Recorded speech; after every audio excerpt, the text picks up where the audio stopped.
Hello বন্ধুরা, আশা করি তোমরা সকলে ভালো আছো। চলে এসেছি আর একটা নতুন ব্লগ নিয়ে। তো এই ভিডিওটা যেদিন করেছিলাম সেদিন ছিল মোস্ট প্রবাবলি শনিবার। তো একটা বিশেষ কারণেই আমরা তিনজন চলে গিয়েছিলাম একটা বিশেষ জায়গায়। তো বলতে পারো অনেক অপেক্ষার অবসান ঘটলো আর কি আমাদের দুজনের। আমার ছেলের কথা এখানে বলছি না, শুধুমাত্র আমার হাজব্যান্ডের কথা বলছি। তো এই যে বলে না যে ভালো কিছুর জন্য কিন্তু অবশ্যই অপেক্ষা করা দরকার, আর আশা কখনো কী বলবো হারাতে নেই নিজের ওপর, নিজের প্রিয় মানুষের ওপর। তো আস্থা বা আশাটা অবশ্যই রাখা দরকার, তবেই তো তুমি নিজের জন্য কিছু একটা বেটার করতে পারবে। প্রথমেই যদি তুমি ভাবো যে এটা আমি পারবো না, আমার এর প্রতি কোনো কিছু আশা নেই, তাহলে কিন্তু হবে না। তো যাই হোক, যে জায়গাতে গিয়েছিলাম সেখানে প্রচুর পুলিশের গাড়িও ছিল, আর তার সাথে সাথে কিছু নিরাপত্তা রক্ষীরাও ছিল। তো এই হচ্ছে ব্যাপার। আর ভিড়ভাড় তো ছিলই প্রচুর মানুষের, কারণ জায়গাটাই তো সেরকম টাইপেরই ছিল। তো সেই কারণে ভিড়টাও ছিল সেরকমই। তো যে জায়গাটাতে গিয়েছিলাম সেখানে ভেতরের কোনো রকম ভিডিও আমি করতে পারিনি, কারণ ছেলে প্রচুর কান্নাকাটি করছিল, আর যেহেতু অনেকক্ষণ থাকতে হয়েছিল সেই জন্যই কান্নাকাটির কারণটা আর কি। আর ওর খুব একটা ভিড়ভাড় জায়গা পছন্দ নয়, বাইরে যদিও বা যায়, স্কুলে যদিও বা ভর্তি করেছি, কিন্তু তবুও ভিড়ভাড় জায়গাটা ওর খুব একটা পছন্দ নয়। আর আমার কি জানি কি মনে হলো যে অনেক দিন পরেই যেহেতু আমি আমার হাজব্যান্ডের বাইকের পেছনে বসেছি, আমার ছেলেও সামনে বসেছে, তো সেই জন্য এই ভিডিওটা আমি করে রাখলাম আর কি, যাতে তোমাদের সাথে শেয়ার করতে পারি। আসলে ও নিজের অফিস নিয়ে এখন যথেষ্ট ব্যস্ত থাকে, সেরকমভাবে কোনো বন্ধুবান্ধব বলো কি কোথাও সেরকমভাবে ও নিজেও যেতে পারে না। আর আমিও যেহেতু আমার ছেলেকে নিয়ে ব্যস্ত হয়ে পড়েছি, তো সেজন্য আমার ছেলেকে নিয়ে যে বাইরে আলাদাভাবে যাবো সেরকমও হয়ে ওঠে না। আর যেহেতু শীতকাল দেখতেই পারছো তোমরা, খুব অল্প সময়ের মধ্যেই কিন্তু সূর্য ডুবে যায় আর অন্ধকারও ঘনিয়ে আসে। তো সেজন্য রাতের দিকে আর কোথাও ছেলেকে নিয়ে বাইরে যাওয়াও হয় না।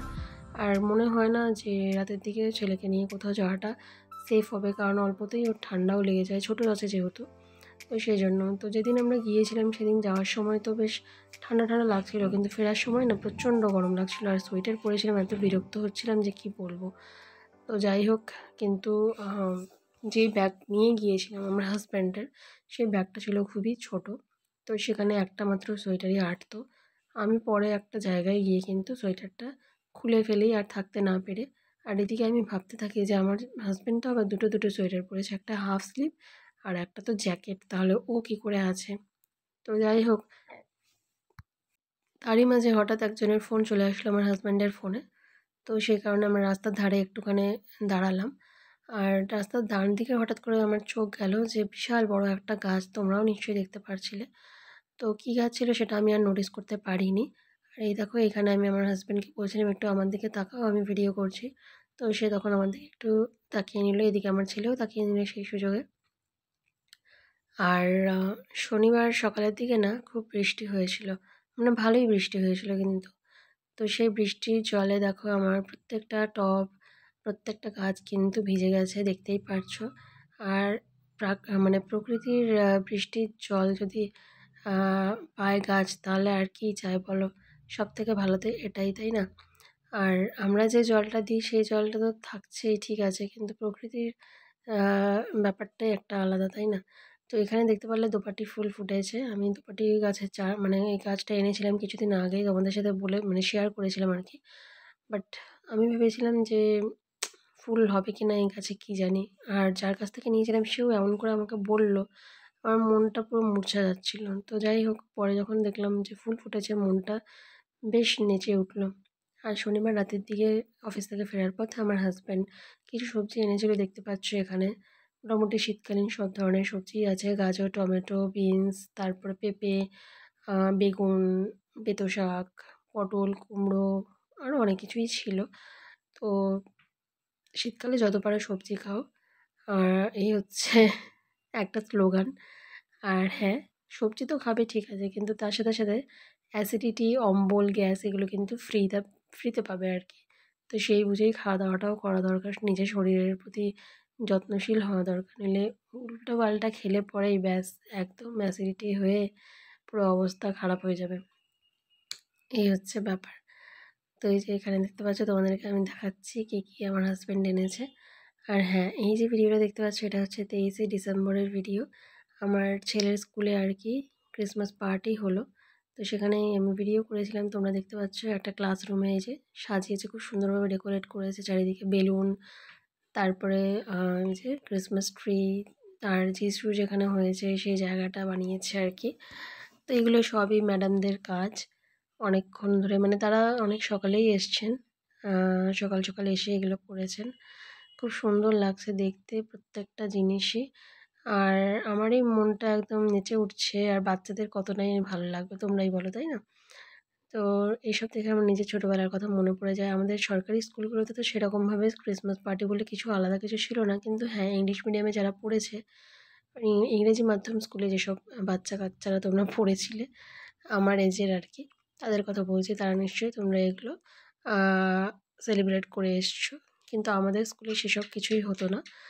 তো সেসব কী ছিল আমি নিজেও জানতাম না। তবে হ্যাঁ, বাড়িতে কিন্তু ছোট্ট করে প্রত্যেক ক্রিসমাসেই আমার বাবা একটা কেক নিয়ে আসতো। তার সাথে সাথে আমাদের ফ্লোরে যারা ছিল তারা আমরা সবাই মিলে কিন্তু ক্রিসমাস ডে সেলিব্রেট করতাম।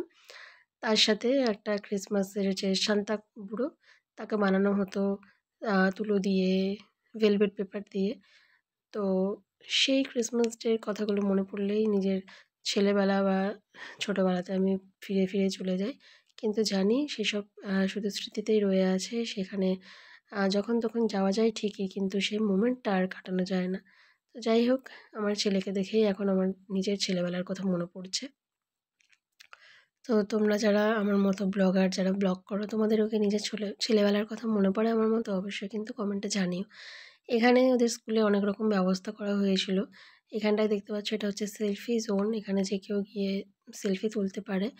আর শুধুমাত্র যে স্কুলের কেউ এখানে পার্টিসিপেট করতে পারে তা নয়, বাইরে থেকে যারা আসে তারাও কিন্তু এখানে পার্টিসিপেট করতে পারে, এরকম কোনো ব্যাপার নেই। আর এখানে কিন্তু ফুড স্টল ছিল, তারপরে এখানে কী বলে ওটাকে, জাম্পি জোন ছিল, গেম জোন ছিল, গিফট জোন ছিল, ট্যাটু জোন ছিল।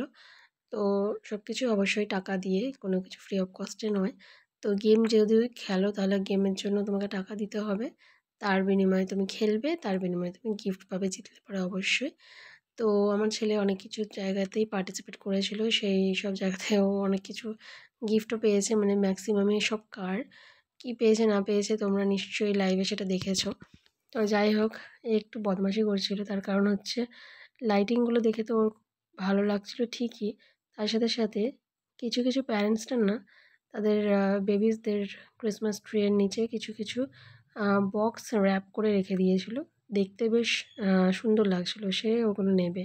তো আমি যেহেতু ওকে বারণ করছিলাম সেই জন্য ওর মনটা একটু খারাপ খারাপ হয়ে যাচ্ছিলো, কিন্তু ভালোভাবে সে বলতে পারছিল না। তারপরে দেখো এই যে স্কুলের বাইরেই ঠিক গেটের সামনে জাম্পি জোন ছিল যেখানে, সেখানে প্রথম দিকে ছেলে খুব ভয় পাচ্ছিল, পরে কিন্তু খুব মজা করেই ও কিন্তু জাম্প করছিল। আর তার সাথে সাথে আরও কিছু বাচ্চারা ছিল, তারাও খুব মজা করে কিন্তু এখানে লাফালাফি করছিল। আর ছেলে আগের বছর কোনো জায়গায় কোনো মেলাতে কিন্তু এরকমভাবে মজা করেনি, কারণ তখন খুবই ছোট ছিল, 2 বছরের ছিল তখন। তখন আর কী করবো বলো, 2-2.5 বছরের তখন ছিল। তো সেটা তো সম্ভব নয়, তো সেই জন্য আর করেনি। আর এই বছর যেহেতু 3 বছর হয়ে গেছে, এখন ওর নিজের ওপরে একটু কনফিডেন্স আসছে। ও আবার অন্য বন্ধুদেরকে সবাইকে ডাকছে যে তোমরাও আসো, এখানে লাফাই, সবাই মিলে মজা করি। তো এই দেখো, ওর সাথে সাথে ওর বন্ধুরাও, কেউ কেউ কেজিতে পড়ে, কেউ কেউ নার্সারিতে পড়ে। আমার ছেলে এখন পড়ে প্লে গ্রুপে। তো দেখো এখানে ওর মতোই আরও কিছু ওর বন্ধুরা চলে এসছে। একজন তো ভয়ে একটা কোণায় দাঁড়িয়ে আছে, একবারে মাঝখানেও আসবে না আর ধারের দিকেও আসবে না, একটা কোণায় দাঁড়িয়ে আছে। ওকে অনেক রকমভাবে আমি বোঝালাম যে ভয় পেও না, চলে আসো মাঝখানে। ওর বাবাও বোঝালো, ওর মাও বোঝালো, কোনো মতেই ও বুঝবে না। তো যাই হোক, সব বাচ্চা সমান হয় না, কারোর মিশতে একটু যেমন সময় লাগে, কারোর মিশতে আবার খুব অল্প সময় লাগে। তো এখানে আবার দেখো চলে আসলাম, এটা আর একটা ক্লাসরুমের মধ্যে। এখানে হচ্ছে গেম জোন। এই যে আমার ছেলেকে আমি পার্টিসিপেট করিয়েছি, এগুলোর জন্য আবার কুপন করতে হয় 20 টাকার, 30 টাকার। তো তবেই তুমি খেলাটাতে পার্টিসিপেট করতে পারবে, কুপনটা জাস্ট দিলে পরেই। তো এগুলো যেহেতু আমার ছেলে প্রথম প্রথম দেখছে, ওর যেমন মজা লাগছিল, এক্সাইটমেন্ট লাগছিল। আমারও কিন্তু খুব এক্সাইটমেন্ট লাগছিল যে আমার ছেলে এই খেলাগুলোতে পার্টিসিপেট করছে। আমাদের মা-বাবারা যেমন আমরা যখন ছোট ছিলাম, আমরা যখন কোনো কিছুতে জিততাম কিংবা হারতাম যেমন খুশি পেত কিংবা দুঃখ পেত, ঠিক তেমনি যখন আমাদের সন্তানরা কোনো কিছু করতে পারে, তারপর সেটা করার পর যখন জেতে কিংবা হারে তখন আমরাও খুশি হই কিংবা দুঃখ পাই। এটাই স্বাভাবিক, তাই না? তো মা হিসেবে আমিও প্রচণ্ড পরিমাণে এক্সাইটেড ছিলাম যে আমার ছেলে এগুলো করতে পারছে। তার সাথে, সাথে ওর বন্ধুরাও ছিল পাশাপাশি। দেখতে পাচ্ছ পাশের একজন বন্ধুও খেলার জন্য আরকি খুব এক্সাইটেড ছিল। কিন্তু ওর মা যেহেতু আসেনি ওই জন্য ও আর পার্টিসিপেট করতে পারেনি। তো যাই হোক ওখান থেকে ফেরার পরে আমরা একটা জায়গায় পৌঁছে গিয়েছিলাম। এটা আমাদের পাড়ার মধ্যেই পড়ে আরকি। এই রাস্তাটাতে প্রত্যেকদিন স্কুল থেকে ফেরার সময় আমার ছেলে একবার না গেলে পরে ওর মন যেতে চায় না ঘরের দিকে। তো ওই জন্য একবেলা হলেও মানে একবার হলেও এই জায়গাটাতে ওকে আমি ঘুরিয়ে তবেই বাড়ি নিয়ে যাই। তো প্রত্যেকদিন যেহেতু আমরা এই গলিটাতে ঢুকি, এই গলির মুখেই একটা কাকিমার বাড়ি আছে। তো সেই কাকিমা আমাদেরকে নোটিস করে অনেকবার ডেকেও আমি কোনোদিন সেরকমভাবে সাড়া দিইনি। তো যেহেতু সেদিন 23 তারিখ ছিল তারপর স্কুল তো ওদের ছুটিই পড়ে যাচ্ছিল। সেজন্য আমি সেদিন আর না বলতে পারিনি। আমি তার এক ডাকেই ঢুকে গেছিলাম ওনার বাড়িতে। দেখতেই পারছো কি সুন্দর ছোট্টর মধ্যে গোছানো ঘর।